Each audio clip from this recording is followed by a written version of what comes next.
آج ہم گفتگو کریں گے سورت آل عمران پر۔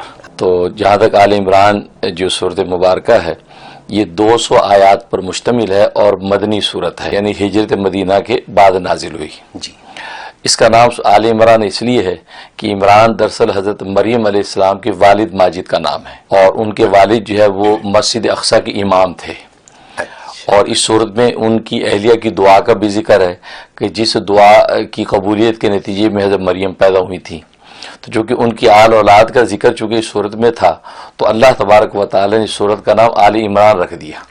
اور جہاں تک اس کے خلاصے کا تعلق ہے تو اس میں اللہ تبارک و تعالی نے مختلف مقامات میں 6 جگہ پر دعوت توحید فرمایا اور اس دعوے کو ثابت کرنے کے لیے 2 نقلی دلائل پیش کیے ہیں اور 4 عقلی دلائل پیش کیے ہیں۔ اس سے دعوت توحید کو ثابت کیا ہے۔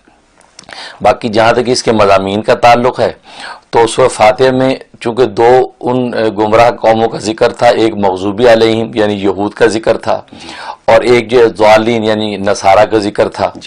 تو سورہ بقرہ کے اندر تو اللہ تبارک و تعالی نے ایسی ہدایات دی تھیں کہ جو مغضوبی علیہم قوم یعنی یہود ہیں، اگر وہ ان کے مضامین جو بقرہ کے اندر ہے اس کو فالو کر لیں تو وہ جو ہے اللہ تبارک و تعالی کے منظور نظر اور محبوب بن سکتے ہیں۔ اور سورت جو ہے آل عمران کے اندر ایسے مضامین اللہ نے نازل کیے ہیں کہ جو ضالین ہیں یعنی نصارہ ہیں وہ اگر ان مضامین کو فالو کر لیں تو وہ گمراہی سے بچ کے ہدایت کے نور کو پا سکتے ہیں۔ یعنی یہ اس کے اندر یہ مضامین، اور وہ یہ کہ نجران کے جو عیسائی تھے تقریباً جو ہے 60 کا ایک وفد آیا تھا اور حضرت صلی اللہ علیہ وسلم سے مناظرہ کرنے آیا تھا۔ تو نبی کریم صلی اللہ علیہ وسلم سے ان کا مناظرہ ہوا اور نبی کریم صلی اللہ علیہ وسلم نے جو ساری ان سے گفتگو کی، تو اس مناظرے کے نتیجے میں یہ صورت آل عمران کی پہلی تقریباً 80 اور 90 آیتیں پہلی وہ اس مناظرے کے نتیجے میں نازل ہوئی۔ تو یہ اس طریقے سے اس کے مضامین سامنے آئے۔ جہاں تک اس کے فضائل و فوائد کا تعلق ہے کہ ظاہر ہے کہ خاتمہ بھی ایمان ہر مومن چاہتا ہے کہ ساری زندگی خدا کے سامنے سجدے دیں اور مرتے وقت جو ہے نا وہ خدا نہ خاصا ایمان نصیب نہ ہو، تو ایسا کوئی نہیں چاہتا۔ تو خاتمہ ایمان کے لیے آل عمران میں بڑی خاصیت ہے، اگر کوئی روزانہ اس کی تلاوت کرتا رہے تو خاتمہ بالایمان نصیب ہوتا ہے، حسن خاتمہ نصیب ہوتا ہے۔ یقینی بات ہے۔ اور دوسرا یہ کہ اگر یہ کسی شخص کی کوئی قیمتی چیز گم ہو جائے تو 40 دن تک روزانہ اس کی تلاوت کے آل عمران کی تو چیز مل جاتی ہے، لے جائے آپ یہ پڑھنا شروع کر دیں، اللہ ایسے اسباب بنا دیں گے کہ وہ یا تو مل جائے گی چیز یا یہ کہ چور خود ہی شرمندہ ہو کے دے دے گا یا چور کا عطا پتہ چل جائے گی۔ زبردست مضامین اس میں، تو اسم اعظم بھی ہے، اللہ نے اس میں اسم اعظم بھی ذکر کیا ہے۔ اور تیسرا یہ کہ جس عورت کو مسکیریج ہو جاتا ہے، اسقاط حمل ہو جاتا ہے، بچہ ٹھہرتا نہیں ہے، گر جاتا ہے، تو اس کے لیے بڑا زبردست اس کے اندر اثر ہے کہ امید جب لگ جائے اس کے بعد روزانہ اس کی تلاوت کی جائے اور پانی دم کر کے پیا جائے اور 41 ڈیز پانی پیے وہ خاتون، تو اس کا جو ہے مسکیریج نہیں ہوگا اور عافیت کے ساتھ صحت مند اولاد مل جائے گی۔ اور اسی طریقے سے اگر کسی لڑکی کی شادی میں بندش ہوئی ہے، شادی نہیں ہو رہی، رشتہ ٹھہرتا نہیں ہے، حالانکہ بظاہر اس میں کوئی کمی نہیں ہے، تو آل عمران کی تلاوت روزانہ کی جائے، وہ بھی 41 ڈیز کی نیت سے تلاوت کر کے دعا کریں تو اس کا رشتہ بڑی اچھی جگہ ٹھہر جاتا ہے۔ پیٹ کی کسی بھی قسم کی بیماری، آج بہت سی پیٹ کی بیماریاں معدے کی ہے، آنتوں کی ہے، مثانے کی ہے، طرح طرح کی بیماریاں لگ جاتی ہیں، تو پیٹ کی کسی بھی قسم کی بیماری ہو تو 13 مرتبہ پانی پہ دم کر کے یہ آل عمران کی صورت پلائی جائے تو اس کا پیٹ کا ہر مرض دور ہو جاتا ہے۔ تو 13 مرتبہ جو دم کر کے پانی رکھ لیں اور تھوڑا تھوڑا پانی پیتے رہیں، جب وہ پورا بوتل کا ختم ہو جائے پھر نیا دم کر لیں، پیتے رہیں، تو 21 ڈیز کر لیں، انشاءاللہ پیٹ کی، آنتوں کی کسی بھی قسم کی بیماری ٹھہرتی نہیں ہے۔ ہم جو ہے وہ سورت آل عمران کی آیت نمبر 8 پر گفتگو کر رہے ہیں۔ اعوذ باللہ من الشیطان الرجیم، بسم اللہ الرحمن الرحیم، ربنا لا تزغ قلوبنا بعد اذ ہدیتنا وہب لنا من لدنک رحمہ انک انت الوہاب۔ ترجمہ: اے ہمارے رب، نہ ٹیڑھا کر ہمارے دلوں کو بعد اس کے کہ تو نے ہمیں ہدایت دی اور دے تو ہمیں اپنی طرف سے رحمت، بے شک تو ہی دینے والا ہے۔ یہ سورۃ آل عمران کی آیت نمبر 8 ہے اور عجیب و غریب اس کے فوائد و فضائل ہیں۔ سب سے بڑا فائدہ یہ ہے کہ خاتمہ بالایمان نصیب ہوتا ہے۔ اگر کوئی ہر نماز کے بعد 3 مرتبہ یہ دعا کر لیا کرے، فائدہ یہ ہے کہ اگر کوئی شخص گمراہ ہو گیا ہے، کوئی شخص ہے یا اولاد میں کوئی ایسا ہے جو آج کی جو ماحول کی وجہ سے نظریاتی تشدد کا شکار ہو گیا ہے، اس کے لیے کمال کی تاثیر ہے کہ یہی آیت جو ہے وہ 11 مرتبہ کسی بھی کھانے پینے کی چیز پہ دم کر کے اس مطلوبہ شخص کو کھلایا جائے، اور یہ پابندی کے ساتھ 41 دن تک یہ سلسلہ جاری رکھیں۔ میٹھی چیزوں تو بہت اچھا ہے، اگر میٹھا نہیں کھاتا تو پانی پہ دم کر سکتے ہیں، تو کسی بھی چیز پہ دم کر کے کھلائیں۔ اگر وہ شخص دور ہے تو پانی پہ دم کر کے پانی کو پھولوں کے پودوں پہ چھڑک دیں، اور تصور یہ کریں کہ اللہ تبارک و تعالیٰ اس کا اثر اس کے قلب پہ ڈال رہا ہے اور گمراہی اس سے رفع ہو رہی ہے، دور ہو رہی ہے۔ تو یہ پابندی سے 41 دن کر لیں، انشاءاللہ کسی بھی قسم کی گمراہ کن نظریات ہوں گے یا خیالات ہوں گے تو اللہ تبارک و تعالیٰ اس کو ہدایت کا راستہ عطا فرما دیں گے۔ یہ اس قدر یہ تاثیر ہے۔ اور اس کے بعد دوسری آیت آل عمران کی، یہ آیت نمبر 26 ہے۔ اعوذ باللہ من الشیطان الرجیم، قل اللہم مالک الملک تؤتی الملک من تشاء وتنزع الملک ممن تشاء وتعز من تشاء وتذل من تشاء بیدک الخیر انک علی کل شیء قدیر۔ ترجمہ، کہہ دے اے اللہ جو بادشاہی کا مالک ہے، تو دیتا ہے ملک جس کو چاہتا ہے اور چھین لیتا ہے ملک جس سے تو چاہتا ہے، اور عزت دیتا ہے تو جس کو چاہے اور تو ذلیل کرتا ہے جسے چاہے، تیرے ہاتھ میں ہے بھلائی، بے شک تو ہر چیز پر قادر ہے۔ یہ آل عمران کی آیت نمبر 26 ہے جی۔ اس کا ایک سب سے بڑا فائدہ یہ ہے کہ اگر کوئی انسان کی عدالت میں پیشی ہے یا کوئی انٹرویو ہے یا کسی پارٹی کے ساتھ میٹنگ ہے، اس میں عزت اور عافیت چاہتا ہے، کامیابی چاہتا ہے، تو 2 رکعت نماز یہاں گھر میں پڑھنے کے بعد اس آیت کو جو ہے 7 مرتبہ تلاوت کر کے ہاتھوں میں دم کر کے چہرے پہ پھیر لے، اور سارے راستے یا ناصر پڑھتا ہوا جائے، انشاءاللہ بھرپور کامیابی ہوگی۔ سبحان اللہ۔ اس میں ایک نفع۔ دوسرا نفع یہ کہ اگر کسی کا کاروبار نہیں چلتا، دکان مندی ہے، گاہک نہیں آتے، تو یہی آیت 41 مرتبہ دم کر کے پانی پہ اس پانی کو لے جائے اور دکان کے جو ہے کونوں میں 3 چھینٹے مارے، اور سامان دکان جو ہے سامان تجارت کے اوپر چھڑک دے۔ 21 دن پابندی سے کرے، انشاءاللہ کمال کا نفع ہوگا اور خوب اللہ تبارک و تعالیٰ گاہک بھیجیں گے۔ تیسرا فائدہ اس کا یہ ہے کہ اگر کسی کی جاب چھوٹ رہی ہے، یا یہ کہ کوئی عہدہ ہے، اس عہدے سے معزولی کا خطرہ ہے، یا کوئی کسی فنکشن میں کسی جگہ جانے میں بے عزت و ذلت کا اندیشہ ہے، تو اسی آیت کو کہ وہ 41 مرتبہ گھر میں پڑھ کے اپنے بدن پہ دم کرے، اور اگر زبانی یاد ہے تو راستے میں چلتا ہوا اس کو پڑھتا ہوا جائے، اور اگر یاد نہیں تو یا معزو کا ورد رکھے، یا معزو اللہ عزت دینے والا، تو یا معزو کا ورد رکھے، انشاءاللہ اللہ کی رحمت سے اس محفل و مجلس میں اس کو بھرپور کامیابی ہوگی اور عزت و عافیت ملے گی۔ سبحان اللہ۔ اس کا فائدہ ہے۔ اور تیسری آیت ہے یہ سورۃ آل عمران کی آیت نمبر 38، ربی حب لی من لدنک ذریۃ طیبہ انک سمیع الدعاء، اے میرے رب دے مجھے اپنی طرف سے اولاد ستھری، بے شک تو ہی سننے والا ہے دعا کا۔ یہ دعا، اس کو اولاد کے حوالے سے کمال تاثیر حاصل ہے۔ اگر کہیں اولاد نہیں ہے، میاں بیوی پریشان ہے، میڈیکلی بھی کوئی پرابلم نہیں ہے، طبی طور پر سب صحیح ہے، لیکن اولاد کی رحمت سے محروم ہے، تو اسی آیت کو 41 مرتبہ پانی پہ دم کرنا ہے، اور میاں بیوی دونوں نے آدھا پانی پینا ہے۔ 1 گلاس دم کر لیا، آدھا پانی پی لیا، تو یہ 90 دن پابندی سے کرنا ہے۔ بیوی بھی دم کر سکتی ہے، چاہے شوہر دم کر کے رکھ دے، یا عشاء کے بعد دم کر لیں تو رات سونے سے پہلے آدھا پانی پی لیں، تو یہ ترتیب 90 دن رکھیں، تو انشاءاللہ اللہ کی رحمت سے اولاد کی نعمت مل جائے گی۔ سبحان۔ دوسرا فائدہ یہ کہ یہی آیت نماز کا سلام پھیرنے سے پہلے 7 مرتبہ جب میاں بیوی وہ تلاوت کر کے پھر سلام پھیریں، تو انشاءاللہ اس سے بھی اللہ کی رحمت سے اولاد ملتی ہے۔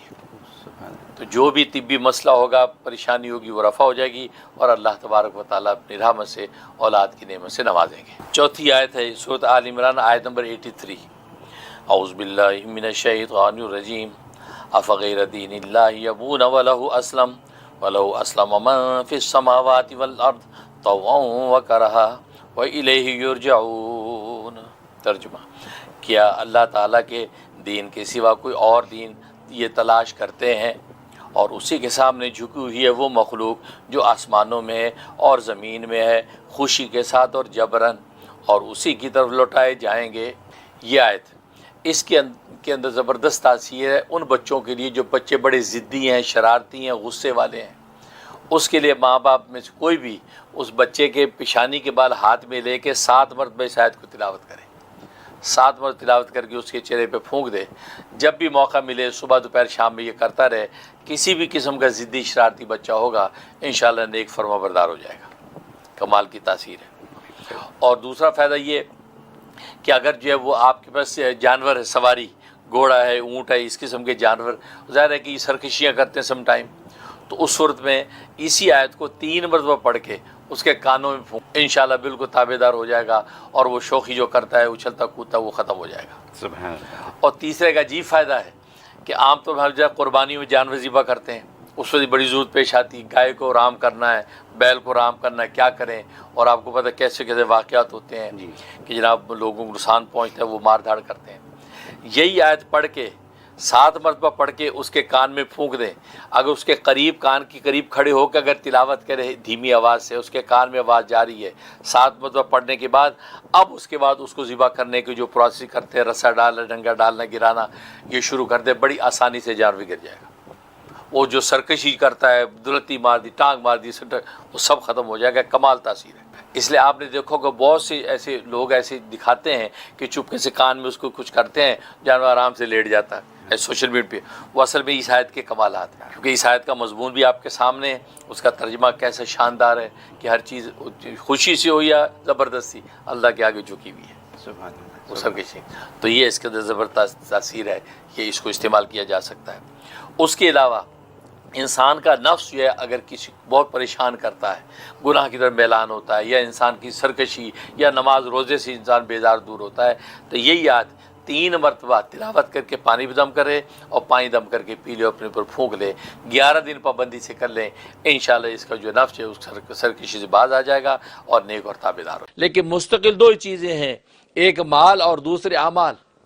اور یہی وجہ ہے کہ آپ آسمانی جتنے بھی دین گزرے ہیں، آسمانی دینوں کے اندر عبادات کا ضابطہ اگر دیکھیں جو اللہ تبارک و تعالی نے بندوں پر لازم کیا، وہ 2 ہی طرح کی عبادتیں آپ کو نظر آتی ہیں. یا تو مالی عبادتیں نظر آتی ہیں اور یا جو ہے وہ بدنی عبادتیں نظر آتی ہیں. بدنی عبادت کا مطلب اعمال والی عبادت، یا تو مالی عبادتیں ہیں، صدقات ہیں، خیرات ہیں، گویا کہ انفاق فی سبیل اللہ ہے، تو یا تو عبادت مالی ہیں، اور یا عبادت بدنی ہیں. بدنی ہونے کا مطلب ان کا تعلق اعمال کے ساتھ ہے، کیونکہ انسان اپنے بدن سے ہی عمل کرتا ہے، ہاتھ سے عمل کرتا ہے، زبان سے عمل کرتا ہے، کان سے عمل کرتا ہے. گویا کہ ہاتھ پر حواس خمسہ ظاہرہ جو اللہ تبارک و تعالی نے اس انسان کو عطا کر رکھے ہیں، یہ انہی کے ذریعے سے کسی عمل کو ظاہر کرتا ہے. تو تمام عبادات شریعہ، ایون کہ دین اسلام جو سارے آسمانی دینوں کا گلدستہ ہے، سارے آسمانی دینوں کا مجموعہ ہے، اور یہ آخری دین ہے.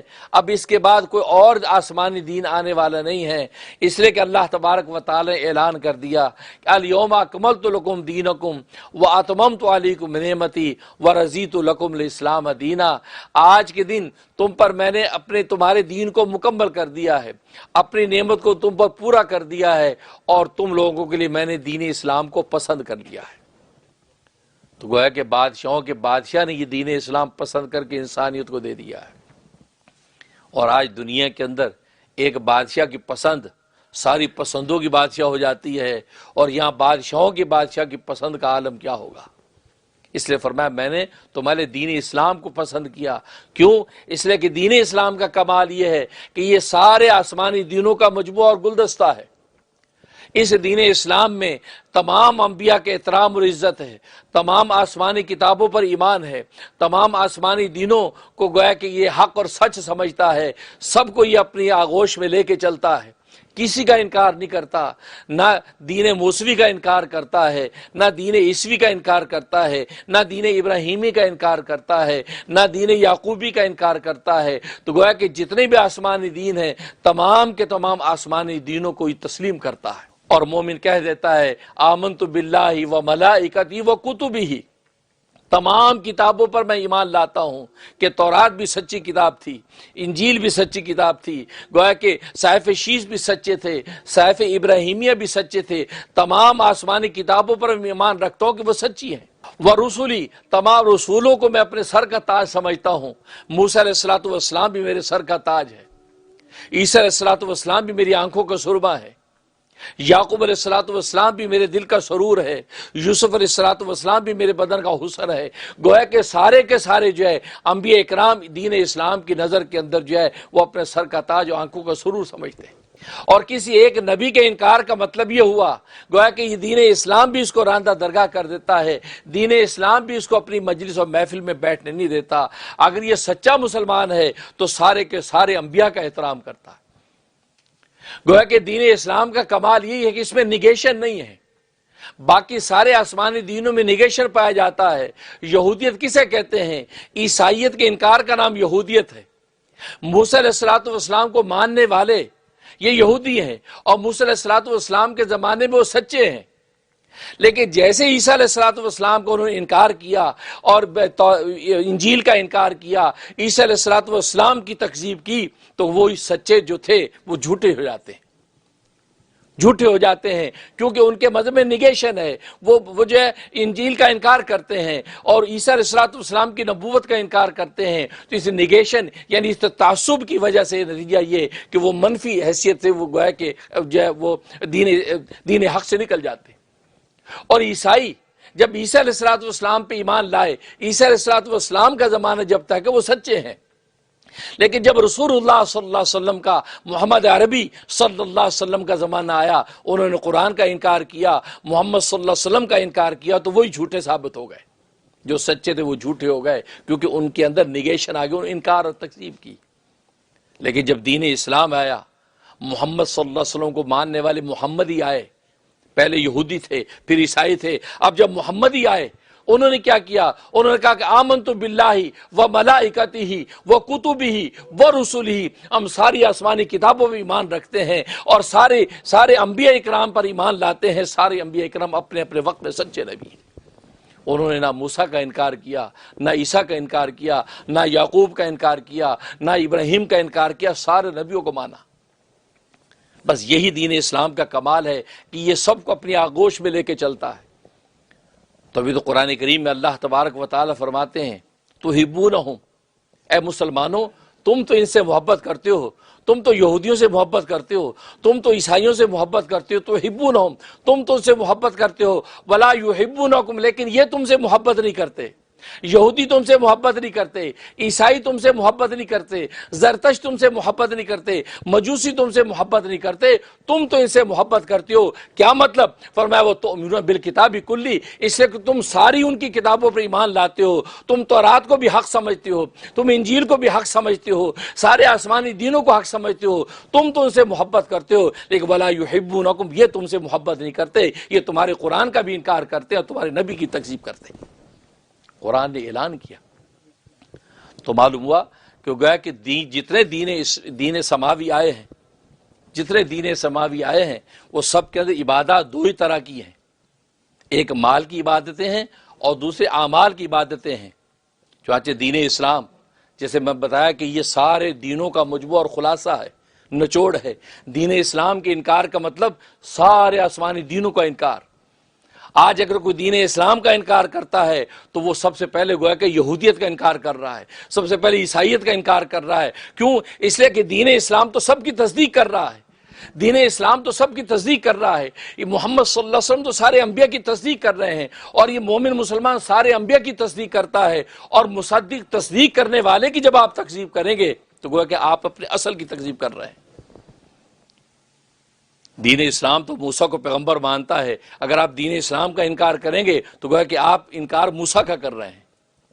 یہ تو تورات کو سچ مانتا ہے، لیکن آپ اگر جو اسلام کا انکار کر رہے ہیں، قرآن کا انکار کر رہے ہیں، تو گویا کہ آپ نے خود اپنے تورات کا انکار کر دیا، کیونکہ قرآن تورات پر ایمان لانے کا حکم دیتا ہے، قرآن پر ایمان لاتا ہے، اس کو سچ سمجھتا ہے، حق سمجھتا ہے۔ تو معلوم ہے کہ دین اسلام سارے کے سارے آسمانی کتابوں کا مجموعہ ہے، سارے کے سارے آسمانی عبادتوں کا مجموعہ ہے۔ چنانچہ دین اسلام کی عبادتیں آپ اٹھا کے دیکھیں تو وہ دو ہی طرح کی ہیں، یا مالی عبادتیں ہیں یا بدنی عبادتیں ہیں۔ بدنی عبادتوں کا مطلب ہے کہ اعمال کی عبادتیں، کیونکہ بدن سے عمل ہی کو تو ظاہر کیا جاتا ہے۔ چنانچہ نماز ہے، نماز بدنی عبادت ہے، اور یہ نماز عظمتاً تعظیماً پڑھی جاتی ہے۔ اللہ تبارک و تعالیٰ کی عظمت کے نتیجے میں انسان ہاتھ باندھ کے کھڑا ہو جاتا ہے، یہ بدنی عبادت. اور روزہ خوفاً رکھا جاتا ہے, اللہ کے خوف سے رکھا جاتا ہے, خوفاً رکھا جاتا ہے, اور روزہ یہ بھی بدنی عبادت ہے. نماز بھی بدنی عبادت, روزہ بھی بدنی عبادت, پھر زکوٰۃ یہ مالی عبادت ہے. انسان اپنا کمایا مال اللہ تبارک و تعالیٰ کے راستے میں دیتا ہے. اور یہ تبرن احساناً, یہ عبادت احساناً کی جاتی ہے. پہلی نماز تعظیماً کی جاتی ہے, روزہ خوفاً رکھا جاتا ہے, زکوٰۃ جو ہے وہ احساناً دی جاتی ہے. تبرن, آپ احسان کر رہے ہیں, غریب کو جو ہے زکوٰۃ کے پیسے رقم دے رہے ہیں, کہ آپ کی طرف سے ایک احسان ظاہر ہو رہا ہے. اس احسان کا بدلہ اللہ تبارک و تعالیٰ آپ کو عطا کرتے ہیں. اور حج کی عبادت کرتے ہیں تو یہ تکریماً اور تشریفاً عبادت کرتے ہیں کہ اس مکان بیت اللہ کو اللہ تبارک و تعالیٰ جو شرافت و عظمت عطا کر رکھی ہے, جو تکریم عطا کر رکھی ہے, اس تکریم کا حق ادا کرنے کے لیے آپ حج کرنے کے لیے چلے جاتے ہیں. اور لبیک اللہم لبیک لبیک لا شریک لک لبیک ان الحمد والنعمت لک والشریک لک, تو یہ کہتے ہوئے آپ چلے جاتے ہیں. نتیجہ کیا ہوتا ہے کہ اللہ تبارک و تعالیٰ اس عبادت کو قبول کر کے آپ کے لیے جنت کا فیصلہ کر دیتے ہیں. تو دیکھو یہ عبادتیں آپ کو دو ہی طرح کی ملی, ایک مالی عبادت اور دوسری اعمالی عبادت. اور مال اور اعمال یہ دو ہی چیزیں ہیں. چنانچہ حدیث میں آتا ہے, نبی کریم صلی اللہ علیہ وسلم کا ارشاد ہے, فرمایا کہ دنیا کے اندر انسان چار طرح کے ہیں, چار طرح کے انسان دنیا کے اندر ہیں. فرمایا کہ نمبر ایک, پہلے نمبر کے انسان وہ ہے کہ جس کو اللہ تبارک و تعالی نے مال بھی عطا فرمایا اور اس کو علم بھی عطا فرمایا. مال اور علم دونوں اس کو عطا کیے گئے. اور علم سے مراد ظاہر اعمال ہیں, کیونکہ علم اپنی ذات کے اندر نافع نہیں ہے. اگر آپ کو علم ہے کہ نماز فرض ہے, اس پر آپ کو نماز کا ثواب نہیں ملے گا, آپ کی نماز ادا نہیں ہوگی جب تک عملی طور پہ آپ نماز پڑھیں گے نہیں. آپ کو علم ہے کہ روزہ فرض ہے, لیکن عملی طور پر رکھیں گے نہیں, اس علم کی بنیاد پر آپ کے نجات نہیں ہے. آپ کو پتا زکوٰۃ فرض ہے, لیکن زکوٰۃ عملی طور پر آپ نے دی نہیں, صرف علم ہے آپ کو اس کا کہ فرض ہے, اس پر آپ کے نجات نہیں ہے, زکوٰۃ ادا نہیں ہوگی.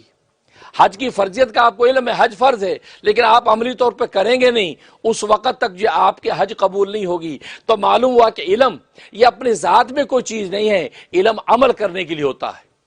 علم عمل کرنے کے لیے ہوتا ہے. گویا کہ علم جو نبی پاک صلی اللہ علیہ وسلم فرمایا کہ ایک وہ شخص ہے جس کو اللہ نے مال بھی عطا کیا اور علم بھی عطا کیا. علم عطا کرنے کا مطلب ہے کہ اس کو اعمال کی توفیق بھی عطا کی ہے, وہ اپنے علم پر عمل بھی کر رہا ہے. نماز کا علم ہے تو نماز پڑھتا ہے, روزے کا علم ہے روزہ رکھتا ہے, زکوٰۃ کی فرضیت کے علم ہے زکوٰۃ ادا کرتا ہے, حج کا علم ہے تو حج ادا کرتا ہے. تو گویا کہ وہ شخص جو ہے وہ اپنے علم پر عمل کر رہا ہے. تو مال اور اعمال یہ دو ہی چیزیں نکلی کہ وہ شخص ہے, اس خوش نصیب کو اللہ تبارک و تعالی نے مال بھی عطا کر دیا اور اعمال کی توفیق بھی عطا کر دی. فرمایا یہ شخص, فرمایا کہ یہ پہلے نمبر کا شخص ہے, اس لیے کہ اپنے مال کے ذریعے سے اللہ تبارک و تعالی کے راستے میں صلہ رحمی کرتا ہے, اور اپنے علم کے ذریعے سے گویا کہ اللہ تبارک و تعالی کے حق کو پہچانتا ہے, چاہے اللہ کے حق کو ادا کرتا ہے, وقت پر نماز بھی پڑھتا ہے, وقت پہ روزہ بھی رکھتا ہے, وقت پہ زکوٰۃ بھی ادا کرتا ہے, وقت پہ حج بھی کرتا ہے, کیونکہ جتنے بھی اعمال اس کے اوپر فرض کیے جاتے ہیں ان کو ادا کرتا ہے. تو فرمایا کہ یہ شخص جو سب سے اونچے درجے کا ہے, یہ افضل المنازل سب سے اونچے درجے کا انسان ہے, جس کو اللہ نے مال بھی عطا کیا اور علم بھی عطا کیا. یعنی علم کا مطلب یہ اس کو اعمال کی توفیق بھی عطا کی. یعنی مال کو اگر خرچ کرتا ہے اپنے علم کی روشنی میں صحیح ڈائریکشن میں خرچ کرتا ہے. اگر مال کو کماتا ہے تو صحیح ڈائریکشن سے مال کو کماتا ہے. تبھی تو آپ جانتے ہیں کہ وہ جو مشہور حدیث ہے کہ جس میں 5 سوال روز محشر میں بندے سے کیے جائیں گے, جب تک وہ 5 سوالوں کا جواب نہیں دے گا اس وقت تک اپنی جگہ سے ہٹے گا نہیں. ان میں مال کے بارے میں 2 سوال ہیں. ایک تو یہ سوال ہوگا کہ تمہیں زندگی حیات عطا کی تھی, زندگی کہاں خرچ کی. دوسرا کہ تجھے جوانی دی تھی, جوانی کہاں کھپائی. تیسرا فرمایا تجھے مال دیا تھا, مال دیا تو نے مال کہاں سے کمایا. اور پھر اگلا سوال کہ مال کو خرچ کہاں کیا. گویا کہ مداخل اور مخارج دونوں سوال کیے جائیں گے. معلوم ہے کہ مال کا کمانا بھی حلال ہونا چاہیے اور مال کا خرچ کرنے کا راستہ بھی حلال ہونا چاہیے. آج لوگ مال کمانے میں تو بسا اوقات حلال کا بڑا خیال کرتے, یار حلال روزی ہو, حلال ہو, یا حلال مال لے لیا, حلال مال سے حرام کما رہے ہیں. حرام کام کر رہے ہیں، یا حرام مال حاصل کر لیا، کمانے میں پرواہ نہیں کی، یار کوئی بات نہیں، یار کوئی آنے دو، مال آ رہا ہے بھائی. یا لا آف لینڈ کون سا منع کرتا ہے، یار سود کھاؤ، رشوت کھاؤ، حرام کھاؤ، لا آف لینڈ کے مطابق حلال ہے، لے لو بھائی. لیکن وہ حرام مال لے کر حلال گوشت تلاش کرتے ہیں. یار حلال گوشت کہاں ملتا ہے، یا فلاں چیز کہاں ملتی ہے، یار حلال ہونا چاہیے، یار پیور حلال پاک. دیکھو کمایا آپ نے حرام، وہ ڈھونڈ رہے ہیں آپ حلال. تو مالک اس لیے حدیث میں آتا ہے دو سوال کیے جائیں گے. ایک اس کے مداخل کا سوال کیا جائے گا، یہ تم نے کمایا کہاں سے، حلال راستے سے کمایا یا حرام سے کمایا. اور دوسرا سوال کیا، تم نے خرچ کہاں کیا، حرام میں خرچ کیا کہ حلال میں خرچ کیا. حالانکہ آج خرچ کرنے والے یہ سوچتے ہیں یار میرا پیسہ ہے، میرا مال ہے، جہاں چاہے خرچ کروں. حرام میں خرچ کو حلال میں کون پوچھنے والا ہے. ٹک ٹک ٹک جب آرڈر کر رہا ہے، حلال حرام سب کچھ آرڈر کر رہا ہے، لے رہا ہے، کھا رہا ہے. نہیں، اللہ تعالیٰ دونوں کیوں کہ یہ عطا کرنے والا اللہ ہے. مما رزقناہم ينفقون، فرمایا اللہ ہی آپ کو عطا کرتا ہے، لہٰذا دینے والے کو پوچھے گا بھائی آڈٹ آخرت میں آڈٹ ہوگا، دنیا میں بھی تو آڈٹ ہوتا ہے. دنیا میں آڈٹ ہوتا تو آپ سوچتے ہیں یار کوئی وائلیشن نہ ہو جائے، یار لیگلی طریقے سے یار دیکھو یار بک کیپنگ ذرا صحیح کرو، یار اکاؤنٹنٹ سی پی ایس صاحب ذرا ہاتھ ہلکا رکھو، یار مسئلہ نہ ہو جائے. آڈٹ ہوتا تو کانپنے لگتے ہیں. تو وہاں آڈٹ ہوگا اسی بات کا کہ کمایا کہاں کس سے تھا اور خرچ کہاں پہ ہوگا. امام حسن بصری رحمۃ اللہ علیہ تابعین میں سے ہیں، اور ان کو خلافت و اجازت اور تلمذ کی شان حضرت علی مرتضیٰ باب العلم والقضاء ان سے حاصل ہے. وہ فرماتے ہیں کہ میں لوگوں کے مصارف کو دیکھ کر مخارج کا اندازہ لگا لیتا ہوں. مطلب لوگوں کا مال کہاں پر خرچ ہو رہا ہے، اس خرچ کے راستے دیکھ کر میں اس کے مداخل کا اندازہ لگا لیتا ہوں کہ انہوں نے کمایا کہاں سے تھا. اگر حرام میں خرچ ہو رہا ہے تو میں اندازہ لگا لیتا ہوں یہ آیا بھی حرام سے تھا، کیونکہ اللہ تبارک و تعالی لا یقبل اللہ الا طیب، اللہ تبارک و تعالی پاک کے علاوہ کسی چیز کو قبول نہیں کرتے. اللہ پاک قبول کرتے ہیں، پاک مال کو قبول کرتے ہیں. اللہ تبارک و تعالی ناپاک کو قبول نہیں کرتے. تو فرمایا کہ لوگ جب خرچ کرتے ہیں مال تو میں ان کے اخراجات کو دیکھ کر اندازہ لگا لیتا ہوں کہ ان کا مال آیا کہاں سے ہے. جس قسم کے راستے سے آیا ہوتا ہے اس قسم کے راستے ہی میں خرچ ہوتا ہے. ان کو نیکی کی توفیق نہیں ہوتی. کیوں کہ اللہ تبارک و تعالیٰ نے جو حرام مال اپنے پر حرام کر رکھا ہے، اللہ تبارک و تعالیٰ حرام کو قبول نہیں کرتے. حلال اور پاکیزہ کو اللہ تبارک و تعالیٰ قبول کرتے ہیں. کیوں؟ فرمایا کہ ان اللہ طیب، اس لیے کہ اللہ تبارک و تعالیٰ خود پاک ہے. اللہ خود پاک ہے، لہذا پاک و حلال ہی کو قبول کرتا ہے. اور یہاں پر ہم نے دیکھا، اور آج بھی آپ بھی دیکھتے ہوں گے، مسجد کے لیے آپ نے چندے کا اعلان کیا، مدرسے کے لیے اعلان کیا، مدرسے کے لیے کتابوں اور قرآن کریم کا اعلان کیا کہ یار مسجد کے لیے چندہ دے دو بھائی. رو دھو کے $100 نکلتا، بڑی مشکل سے $200 نکلتا ہے. یہ تو میری اپنے کانوں کے سنا دیکھوں گا واقعہ ہے، آج سے 15 سال 20 سال پہلے کی بات. لوگوں نے بتایا کہ جناب اعلان کر رہے ہیں کہ مسجد کے لیے آپ مسجد بن رہی، چندہ دے دو. تو بڑے بڑے پیٹوں والے سیٹ بیٹھے، بڑی مشکل سے $500 نکل رہا ہے. لیکن عین اسی جگہ پر جب اعلان ہوتا ہے کہ فلاں سنگر پاکستان سے ہم نے بلایا ہے، فلاں ہم نے گلوکار بلایا ہے، فلاں گلوکارہ بلائی ہے، اور لوگوں نے مجھے بتایا کہ نور جہاں جب تک وہ مرحومہ نہیں تھیں اس وقت اس کو ایک وقت میں بلایا تھا، کہا کہ نور جہاں ترن ملکہ ترن نور جہاں کو ہم نے بلایا ہے، بھائی دو چندہ دو. وہی لوگ جو مسجد کے $200 نکالتے ہوئے چیخ رہے تھے، جان نکل رہی تھی، انہوں نے $10,000 کے چیک لکھے، $20,000 کے چیک لکھے. معلوم یہ ہوا، دیکھو یہی حسن بصری فرماتے ہیں تمہارے مخارج و خرچ کرنے کی جگہوں کو دیکھ کر میں تمہارے مداخل کا اندازہ لگا لیتا ہوں تم نے کمایا کیسے. اللہ کے کلام پڑھنے والے بچوں کے لیے خرچ کرنے کے لیے آپ کے پاس $100 بڑی مشکل سے نکلتا ہے، اور وہاں آپ 20-25,000 کے چیک لکھ رہے ہیں.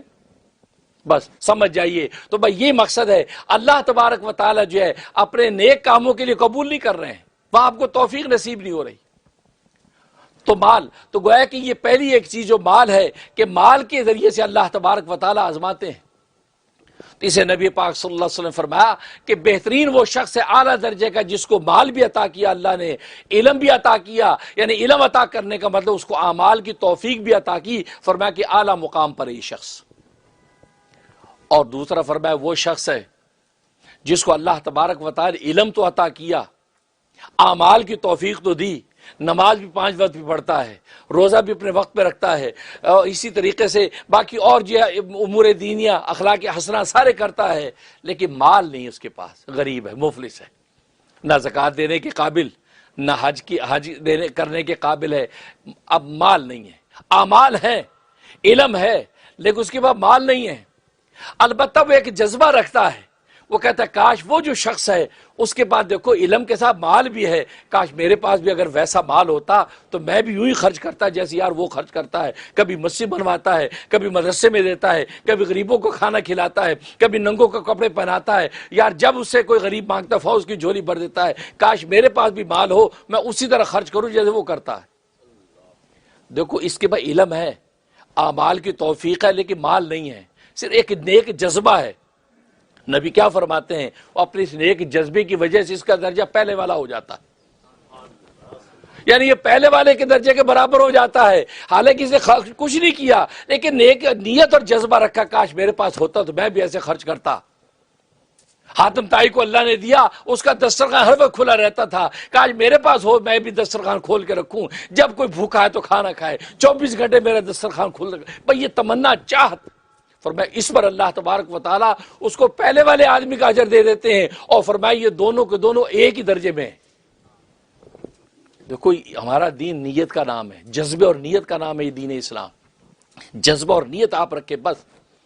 اس لیے حدیث میں آتا ہے کتنے بعض ایسے لوگوں کے کل روز قیامت میں ان کے جب نامہ اعمال کھولے جائیں گے اس میں ایسے ایسے اعمال ذکر ہوں گے کہ وہ خود سوچیں گے یار میں نے یہ تو کیے ہی نہیں۔ لکھا ہوگا تہجد پڑھتا ہے، تہجد لکھے ہوں گے اس کے، وہ سوچے گا تہجد میں نے زندگی میں کبھی پڑھا نہیں، نمازیں لنگڑی لولی پڑھی میں نے اور میرے یہاں تہجد، یہ سوچے کہ یار فرشتوں نے لگتا، وہ کہتے ہیں نا انگریزی میں ایگزیجریٹ کر دیا، ایگزیجریٹ کر دیا، کوئی ایگزیجریٹ کر دیا، لگتا ہے یار اتنا لکھ دیا، میں تو اتنا تھا بھی نہیں یار، یہ وہ صدقات، یار میں تو خود مفلس صدقے کہاں سے لکھ دیے۔ تو فرشتوں سے کہا کہ بھائی یہ تم لوگوں کوئی مسٹیک تو نہیں ہوگی بھائی، میں تو یہ کیا ہی نہیں۔ کہا کہ نہیں بھائی ہمارے بالکل ہے، یہ جو یہی ہے جو حکم ہوا وہی لکھا ہے۔ اللہ تبارک و تعالیٰ سے پوچھیں گے رب کریم یہ کیا ماجرا ہے، اس نے تو یہ اعمال کیے نہیں، یہ لکھے ہوئے ہیں۔ اللہ تبارک و تعالیٰ فرماتے ہیں مجھے بھی پتا ہے، اصل میں اس نے نیت اس ہر عمل کی رکھی، جس نیت، اور روزانہ یہ تہجد کی نیت کر کے سوچتا تھا کہ کاش میں رات اٹھوں میں تہجد پڑھوں گا، لیکن زندگی بھر اس کو موقع نہیں ملا، نیت اور تمنا اس کی یہ جذبہ یہی رہا، تو فرمایا اس نیت اور جذبے پر میں نے اس کے تہجد لکھ دیے۔ اللہ کے بندو کتنا آسان ہے، آپ یہ کبھی روز یہ سوچ کے سو جائیں آپ کے تہجد لکھے جا رہے ہیں، روز یہ سوچیں کہ یار یہ دیکھو ایتھوپیا میں قحط آ گیا، فلاں جگہ بھوکے مر رہے ہیں، میرے پاس ہو کاش میں ان کو کھلا دوں، میں اب کھانا کھا کے کیسے سیر ہو رہا ہوں، ٹھنڈا پانی پی کیسے سکون مل رہا ہے، کاش اگر میرے پاس ہو میں ان پیاسوں کو پانی پلا دوں۔ تو آپ یہ جذبہ صرف رکھیں، اللہ تبارک و تعالیٰ نامہ اعمال میں لکھ لیں گے، اور کل آپ دیکھیں گے کہ میں نے کیا تو ہے نہیں، اللہ کہے کہ تیرے جذبے پر لکھ دیا۔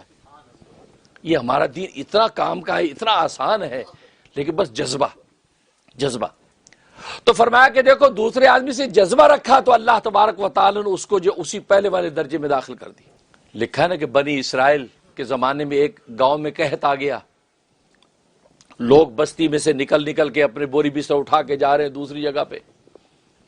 اب ایک شخص وہ بھی چلا جا رہا ہے تو راستے میں دیکھو ایک بہت بڑا ریت کا ٹیلا نظر آیا، وہ دیکھتے ہوئے ٹیلے کو دیکھتے ہوئے جا رہا ہے، سوچتا کاش اگر یہ آٹا ہوتا، یہ اناج ہوتا تو میں اپنے پورے گاؤں میں تقسیم کر دیتا۔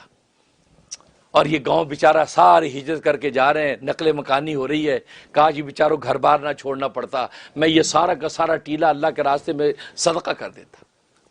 یہ ایسے نیت کی، سو چلتا رہا تو وقت کے پیغمبر کو فوراً وہی آ گئی، کہا کہ اس شخص کو بشارت دے دو کہ ایک ٹیلا اللہ کے راستے میں خرچ کرنے کا ثواب دے دیا، اجر دے دیا، ابھی خرچ نہیں کیا، نہ وہ اناج بنا، یہ نیت اس نے رکھی کاش یہ ہوتا تو میں خرچ کر دیتا، تو اللہ تبارک و تعالی اس کو نوٹ کر لیا کہ اس کو ایک ٹیلا اللہ کے راستے میں خرچ کرنے کا اجر تو فرمایا یہ دوسرا آدمی۔ اور حدیث فرمایا تیسرا وہ آدمی ہے کہ جس کو اللہ تبارک و تعالی نے مال عطا کیا ہے، علم عطا نہیں کیا، اس پہ مال ہے علم نہیں ہے۔ علم نہ ہونے کا مطلب ہے کہ اعمال نہیں ہے، نہ نماز، نہ روزہ، نہ حج، نہ زکوٰۃ، مال ہے، اور جب چونکہ علم نہیں ہے، جاہل ہے، جہالت کی وجہ سے اپنے مال کو بے بہا خرچ کرتا ہے، کہیں اسراف کر رہا ہے، کہیں تبذیر کر رہا ہے، کہیں عیاشی میں اڑا رہا ہے، کہیں گانے بجانے میں اڑا رہا ہے، کہیں جب فحاشیوں میں گویا کہ مال سے خوب عیاشیاں، ساری بدمعاشیاں جو دل میں آتی منمانی کر رہا ہے مال کے ذریعے۔ یہ شخص فرمایا یہ اللہ تبارک و تعالیٰ کے نزدیک بہت برا شخص ہے، بہت برا شخص ہے، اللہ کے اس کا مرتبہ بہت برا ہے۔ اس کے بعد فرمایا کہ چوتھا شخص وہ ہے کہ جس کو اللہ تبارک و تعالی نے نہ مال عطا کیا نہ علم عطا کیا، مطلب ہے اس کو نہ اعمال کی توفیق ملی ہے نہ مال ملا ہے۔ چوتھا وہ شخص، اب یہ چوتھا شخص یہ سوچتا ہے کہ کاش میرے پاس ایسا مال ہوتا جیسے اس کو بنایا، بل گیٹس کو اللہ نے دیکھو کتنا دے، یار بل گیٹس والا مال میرے پاس ہوتا، عیاشیاں کرتا، بدماشیاں کرتا، یہ کرتا، اور وہ یہ سوچتا ہے اوہ میرے پاس ہے نہیں، میں غریب ہوں، وہ یہ نیت کرتا ہے۔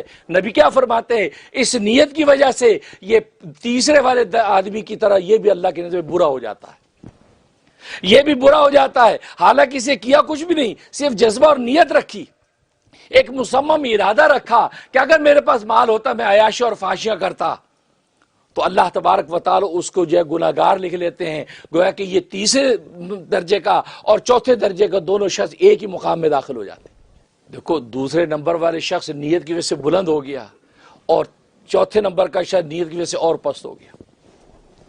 اس لیے نبی نے فرمایا کہ چار ہی طرح کے لوگ ہیں، ایک وہ جن کو اللہ نے مال اور یہ علم دونوں عطا کر دیا، ایک وہ جن کو اللہ تبارک و تعالی نے یہ وہ علم عطا کیا مال عطا نہیں کیا، ایک وہ جن کو اللہ نے مال عطا کیا علم عطا نہیں کیا، ایک وہ جن کو مال اور علم دونوں عطا نہیں کیا۔ اور آپ اگر جائزہ لیں تو دنیا میں یہ چار ہی طرح کے شخص ہیں، چار کے بعد کوئی پانچواں نہیں ہے۔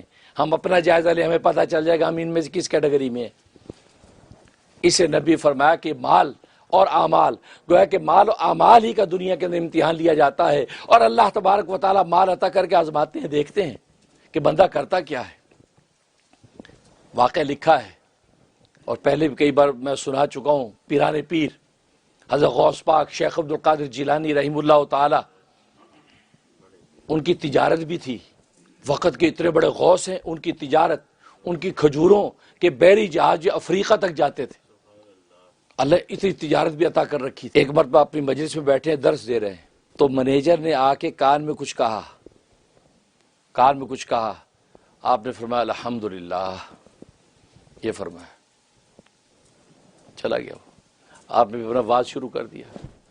تھوڑی دیر کے بعد وہ پھر آیا، پھر کان میں سے کچھ کہا، آپ نے سر اٹھایا، فرمایا الحمدللہ،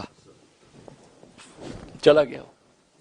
تو اہل مجلس بڑے حیران ہوئے، مریدین متوسلین نے کہا حضرت یہ کیا ماجرا ہے، یہ پہلے شخص نے کچھ کہا آپ نے کہا الحمدللہ، یہ دوبارہ آیا پھر اسے کان میں کچھ کہا آپ نے کہا الحمدللہ۔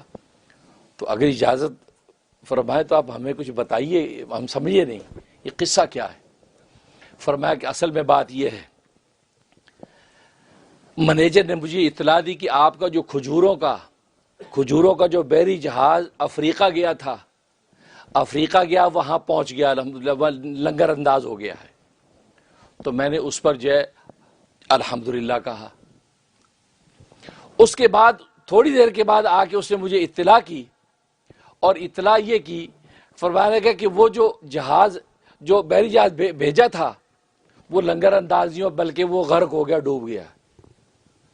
اس پر میں نے الحمدللہ کہا۔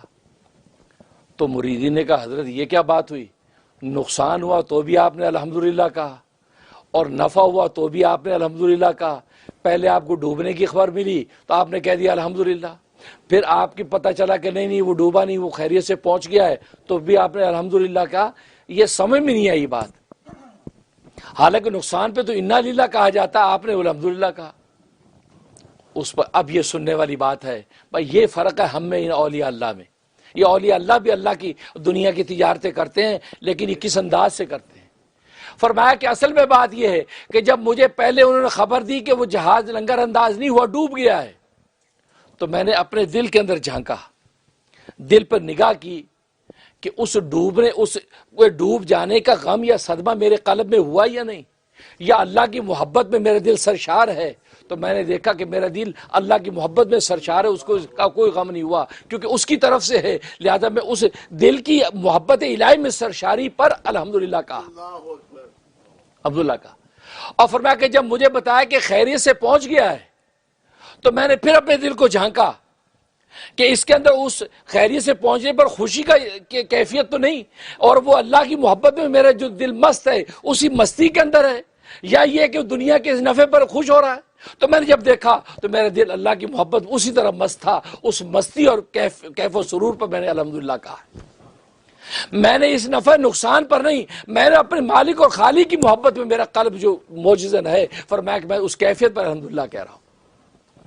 بس یہی ہوتا ہے کہ بندہ مومن اس علم کی وجہ سے جو نبی فرما رہے ہیں، وہ تجارت بھی کرتا ہے تو اس کی نگاہ اپنے اللہ پہ رہتی ہے، نفع ملتا ہے تو بھی اپنے اللہ کو دیکھتا ہے، نقصان ہوتا ہے تو بھی اللہ کو دیکھتا ہے، کیونکہ النافع الضار، نفع دینے والی ذات اللہ ہے اور الضار نقصان دینے والی ذات اللہ ہے۔ یہ دنیا تو ایک اسباب کا دائرہ ہے، اسباب میں اپنی طاقت کوئی نہیں جب تک مسبب الاسباب فیصلہ نہیں کرتا ہے۔ تو مومن بندے کی نگاہ اپنے اللہ پہ رہتی ہے۔ تو حقیقت یہ جب اس انداز سے انسان سوچتا تو پھر انسان کے دنیا کی تجارتیں بھی آسان، نفع نقصان بھی آسان، دنیا کی تکلیفیں آسان، کیونکہ وہ یہ سمجھتا ہے کہ یہ اللہ کی طرف سے ہے، نفع ہے تو خدا کی طرف سے ہے، نقصان ہے تو خدا کی طرف سے ہے۔ نتیجہ یہ کہ نفع کے وقت وہ شاکر بن جاتا ہے اور نقصان کے وقت وہ صابر بن جاتا ہے۔ تو دیکھو نفع اور نقصان، صبر اور شکر، جیسے میں نے عرض کیا کہ صبر اور شکر کا امتحان، اسے نبی پاک صلی اللہ علیہ وسلم فرماتے ہیں، اسی حدیث میں فرمایا کہ میں تمہیں تین چیزیں قسم کھا کے کہتا ہوں، تین چیزیں قسم کھا کے کہتا ہوں۔ پہلی چیز یہ کہ میں قسم کھا کے یہ کہتا ہوں کہ صدقے سے مال کم نہیں ہوتا، صدقے سے مال کم نہیں ہوتا، میں تمہیں قسم کھا کے یہ بات کہتا ہوں۔ اور یہ قسم اس لیے کھا رہے ہیں کیونکہ عام ماحول میں ہر انسان ہی سمجھتے یا صدقہ دینے سے مال کم ہوتا ہے، یا 100 روپیہ تھا 50 صدقے میں دے دے 50 رہ گئے، یار کم ہو گئے، یا صدقے سے مال کم ہو گیا۔ تو فرمایا کہ یہ جو تصور تمہارا دماغوں میں بیٹھ کے یاد رکھو، میں تمہیں قسم کھا کے کہہ رہا ہوں کہ صدقے سے مال کم نہیں ہوتا، تم اللہ کے راستے میں صدقہ دو گے، اللہ تبارک و تعالی اس کو 700 گنا کر کے عطا کر دیں گے۔ بنی اسرائیل کے زمانے میں نبی پاک فرماتے کہ تین لوگ تھے، ایک کوڑی تھا، ایک گنجا تھا، اور فرمایا کہ ایک اندھا تھا، لیکن تینوں فقر و فاقہ سے پریشان تھے۔ اللہ تبارک و تعالیٰ کو ان کی آزمائش مطلوب ہوئی تو ایک فرشتہ ان کے پاس آیا، سب سے پہلے کوڑی کے پاس آیا، کوڑی سے کہنے لگا خیریت ہے، کیا حال ہے، کوئی پریشانی تو نہیں ہے؟ ہاں پریشانی بہت ہے، کوڑ سارا میری جلد جلی پڑی ہے، کوڑی ہوں، کوڑ کا مرض ہے، اور مالوں کا تنگ دستی ہے، کھانے کو کچھ نہیں ہے۔ تو اس فرشتے نے کہا کہ حالانکہ وہ انسانی شکل میں، فرشتہ نہیں انسانی شکل میں تھا، اس کو تو نہیں خبر تھی فرشتہ ہے، کہا کہ اچھا میں تمہیں یہ اونٹنی دیتا ہوں، یہ اونٹنی تم لے لو اور اس سے تمہارا گزر بسر کرو، اور سے اس کے بدن پہ ہاتھ پھیرا، اس کی ساری جلد بالکل ٹھیک ہو گئی، چلا گیا۔ فرشتہ چلا کہ دوسرے کے پاس آیا، گنجا، اس کے پاس آیا کہ بھیا سب خیریت ہے، کیسا چل رہا ہے؟ کہا جی کیا بال نہیں ہے سر پہ، چاہتا ہوں بال آ جائیں، طبیعت بھی خراب رہتی ہے اور تنگ دستی، فقر و فاقہ۔ فرمایا کہ اچھا، تو فرشتے نے اس کے سر پہ ہاتھ پھیرا، بال آ گئے، اور اس کو ایک گائے دے دی کہ یہ گائے ہے، اس سے گزر بسر کرو۔ اس کے بعد نابینا کے پاس، اندھے کے پاس آیا، نبی پاک صلی اللہ علیہ وسلم فرماتے اب وہ اندھے کے پاس آیا، اندھے سے پوچھا کوئی پریشانی تو نہیں، کوئی تکلیف تو نہیں؟ کہا کہ ہاں آنکھیں نہیں ہیں، دنیا کے نظارے دیکھو، خدا کی قدرتیں دیکھوں، بہت سے کام اس کی وجہ سے جو ہے وہ رہ جاتے ہیں، آنکھیں نہیں ہیں اور تنگ دستی بھی ہے۔ تو فرشتے نے اس کی آنکھوں پہ ہاتھ پھیرا، اس کی آنکھیں آ گئیں، اور اس کو ایک بکری دے دی کہ یہ بکری، اس کا دودھ پی اور اپنا گزر بسر کر، چلا گیا۔ اب کئی سال کے بعد، ایک عرصے کے بعد وہ فرشتہ دوبارہ بھیجا اللہ تبارک و تعالیٰ نے، دیکھو اب یہ امتحان ہو رہا ہے۔ پہلے کے پاس، کوڑی کے پاس آیا، ایک مفلس و غریب بن کے آئے فرشتہ، کہہ گئے جی اللہ کے نام پہ مجھے دے دے، جیسے اللہ نے تجھے عطا کیا، تیرے پاس کچھ بھی نہیں تھا، اللہ نے تجھے ظاہری صحت بھی دی، خوبصورت جلد بھی دے دی، بیماریوں سے نجات دے دی، اور تجھے اتنا مال و دولت دے دیا، کیونکہ اس اونٹنی سے آگے جانور ہی جانور، اونٹنیوں سے پورے باڑے بھرے پڑے ہیں، رونق ہو گئی۔ کہا کہ مجھے بھی اللہ کے نام پہ کچھ دے دے۔ کہا کہ یہ تم نے یہ کیا بات کہی کہ میرے پاس کچھ نہیں تھا اور مجھے ملا، یہ تم نے کیا بات کی؟ کہاں تیرے پاس کچھ بھی نہیں تھا نا، ایسے مفلس تھا، تنگ دست تھا اور کوڑ کا مرض تھا تجھے، تو وہی تو ہے نالائق، یہ کیا بات کر رہے ہو؟ میں تو جدی پشتی نواب ہوں، یہ شروع سے میرے دادا پردادا ہی کرتے تھے، وہاں سے چلا آ رہا ہوں، اور یہ جلد میری ایسی تھی، یہ کس نے کہا تمہیں؟ اس پر ڈانٹ ڈپٹ شروع کر دی۔ فرشتہ سنتا رہا، اس نے کہا ٹھیک ہے، اگر تو یہ کہتا ہے کہ تو کچھ نہیں تھا، تو جدی پدی نواب تھا اور تو ایسا نہیں تھا، تو اللہ تعالیٰ تجھے ویسے ہی کر دے جیسے تو تھا۔ اسی وقت اللہ تبارک و تعالیٰ کا قہر آیا، اسی طرح بیمار اور مفلس ہو گیا، چلا گیا، دوسرے کے پاس آیا، دوسرے سے کہا کہ اللہ کے نام پہ دے دے، مفلس و غریب ہوں، میں بہت ضرورت مند ہوں، تو تجھے جیسے اللہ نے دیا ہیں، تیرے بال نہیں تھے، تیری حالت خراب تھی، اللہ نے تجھے خوبصورت بنا دیا، تجھے یہ مال و دولت دیا، دیکھو تیری کتنے بڑے گائے کے باڑے ہو گئے، تو میری مدد کر۔ وہ بھی تپ گیا، یہ کیا بات کر رہے ہو، میں جدی پشتی نواب ہوں، یہ تم نے کیا بات کی، بالکل ایسی تھا میں تو۔ اب ڈانٹ ڈپڑی شروع کر دی، تو اس نے کہا ٹھیک ہے، اگر تو نہیں مانتا تو جو جیسا تھا اللہ تجھے ویسے ہی کر دے۔ وہ اسی وقت اس کے بال اڑ گئے اور وہ مفلس غریب، سب جانور غائب، ختم ہو گئے، ہلاک ہو گئے، اور یہ وہاں سے چلا۔ تیسرے کے پاس آیا، تیسرا نابینا اندھا، اندھے کو کہا کہ اللہ کے نام پہ کچھ دے دے، تو دیکھے تیری آنکھیں نہیں تھی، اللہ تجھے آنکھیں دی، تو مفلس تھا، اللہ نے تجھ پہ کرم نوازیاں کر دیں، آج تو دیکھو تیرے پہ اتنا مال و دولت آ گیا ہے، تو مجھے بھی کچھ دے دے۔ اندھے نے کہا ہاں بالکل صحیح کہہ رہا تو صحیح کہہ رہا ہے، میرے پاس واقعی کچھ نہیں، نہ آنکھیں تھیں نہ مال تھا، یہ سارا مال جو اللہ نے اپنی رحمت سے دیا اور مجھے آنکھیں بھی دے دی ہیں، لہذا تیرا جی چاہتا ہے جتنا مال اس میں لے جانا لے جا، کیونکہ میرے اللہ نے مجھے دیا تھا، لہذا میں اللہ کے بندوں کو دوں، ضرورت مندوں کو دوں، جیسے اللہ نے مجھ پہ رحم کیا ایسے میں تجھ پہ رحم کرتا ہوں، میرے جتنے لے جانے لے جا۔ بس یہ کہنا تھا، فرشتہ فرشتے کا حشاش بشاش ہنس خوش ہو گیا، اور فرمایا اس کو سینے سے لگایا، فرمایا کہ نہیں، میں تو اللہ کا فرشتہ ہوں، تجھے آزمانے کے لیے آیا تھا، تجھے تیری آنکھیں بھی مبارک ہو، تیرا مال بھی تجھے مبارک ہو۔ اور فرشتہ غائب ہو گیا۔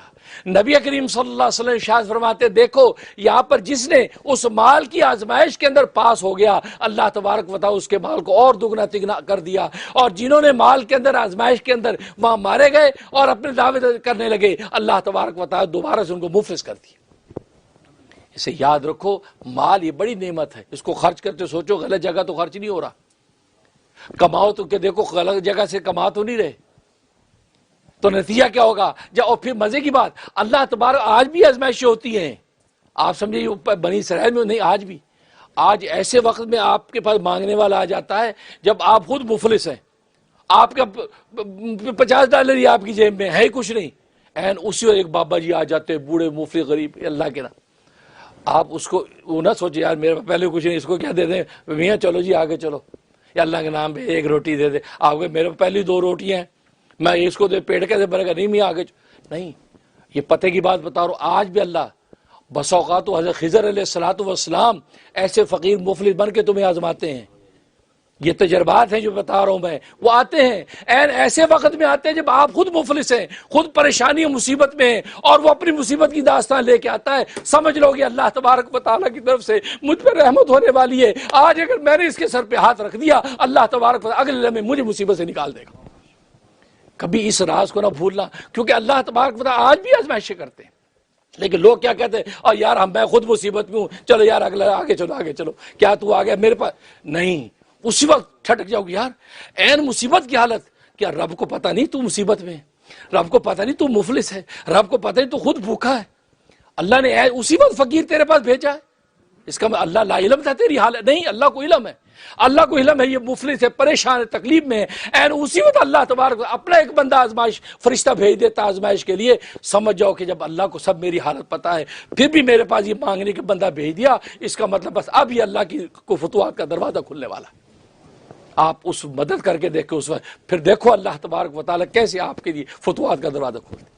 لیکن لوگ اسی وقت غلطی کرتے ہیں کہ وہ سوچتے ہیں یار جب ہوگا دیں گے، یار ابھی کچھ بھی نہیں، پہلے مر رہے ہیں، یار بچے کی فیس دینی ہے، گاڑی پٹرول ڈالنا ہے، تو یہ میں کیا دے دوں، نہیں، کچھ نہ کچھ دے دو، اس لیے کہ یہ وہ وقت ہے، اللہ تبارک و تعالیٰ نے تجھے مصیبت زدہ کے پاس ایک اور مصیبت زدہ بھیجا ہے، اب اس پر احسان تو کرے گا، اللہ تبارک و تعالیٰ رحمت کا دروازہ تم پہ کھولے گے۔ اللہ سے دعا ہے کہ اللہ تبارک و تعالیٰ عمل کرنے کی توفیق عطا فرمائے۔ وآخر دعوانا الحمدللہ رب العالمین۔